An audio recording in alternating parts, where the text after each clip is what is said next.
بسم اللہ الرحمن الرحیم، السلام علیکم۔ ایک قافلہ مکہ معظمہ کو روانہ ہوا اور حضرت ثابت رضی اللہ تعالیٰ عنہ نے جو کہ جید صحابہ میں سے تھے آ کر حضرت علی رضی اللہ تعالیٰ عنہ سے کہا کہ مجھ کو میرے قافلے کے سپرد کر دیجئے تاکہ میں فراغت سے سفر کر سکوں۔ قافلہ نکل پڑا۔ قافلے والے حتی المکان ان کی تعظیم اور تکریم میں نہایت سرگرم رہتے تھے، کیونکہ حضرت ثابت رضی اللہ تعالیٰ عنہ ایک وجیحہ اور خوبصورت جوان تھے۔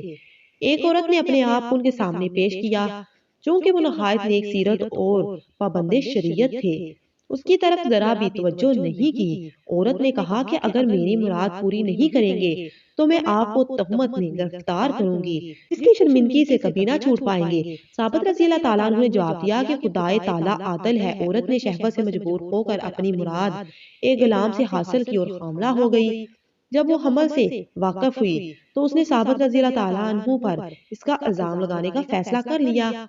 ایک رات ثابت رضی اللہ تعالیٰ عنہ کو سوتا دیکھ کر اپنے زیورات کا ڈبہ ان کے سامان میں چھپا دیا۔ صبح کو شور مچا دیا کہ میرا مال چوری ہو گیا ہے۔ قافلہ سالار نے کہا کہ اس جنگل میں ہم گنتی کے چند مرد ہیں، کوئی شہر اور گاؤں تو نہیں ہے کہ سراغ نہ مل سکے۔ لوگوں کے اسباب میں تلاش کرو، کوئی یہاں سے باہر نہیں جا سکتا۔ سب کا اسباب دیکھا گیا، کہیں نہ ملا۔ عورت نے کہا کہ ثابت رضی اللہ تعالیٰ عنہ کا سامان بھی دیکھو۔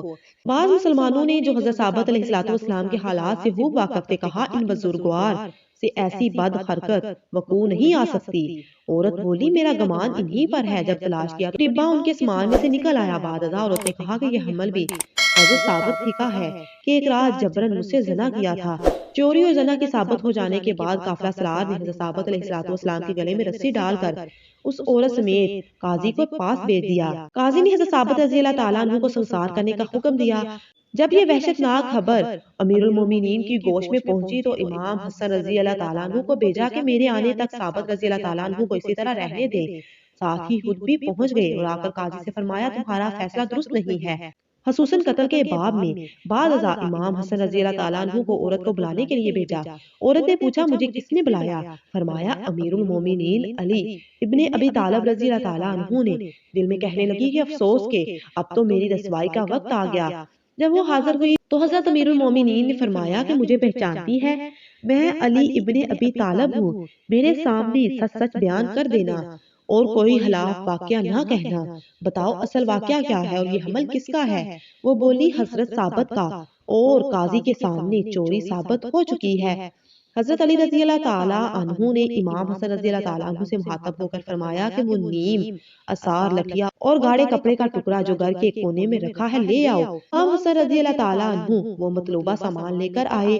نہایت تاکید سے فرمایا کہ سچ سچ بیان کر دے کہ اصلی واقعہ کیا ہے۔ جب اسے سمجھانے سے اور تاکید کرنے سے بھی کچھ نتیجہ نہ نکلا تو عورت کو لٹا کر نیم عصا اور کپڑا اس کے پیٹ پر رکھا اور فرمایا اے پیٹ کے بچے جو حق اور سچ ہے بیان کر۔ بچہ بحکم قادر محتار بولا کہ میں عرض کرتا ہوں کہ خدا ایک ہے، محمد صلی اللہ علیہ وآلہ وسلم خاتم الانبیاء ہے، بتا کہ تو کس شخص کا نطفہ ہے؟ وہ زیور کا ڈبہ ثابت رضی اللہ تعالیٰ عنہ کے سباب میں کیوں کر پہنچا؟ بچے نے جواب دیا اس عورت نے کئی بار اپنے آپ کو ثابت رضی اللہ تعالیٰ عنہ کے سامنے پیش کیا۔ جب وہ بزرگ ہستی اس کی طرف ملتفت نہ ہوئے تو اس نے ایک غلام سے زنا کیا اور اس غلام کا نطفہ ہوں۔ اسی عورت نے غصے کے مارے اپنے زیورات کا ڈبہ حضرت ثابت رضی اللہ تعالیٰ عنہ کے سباب میں چھپا دیا۔ حضرت علی رضی اللہ تعالیٰ عنہ کے حکم سے پھر عورت کو سنسار کر دیا گیا۔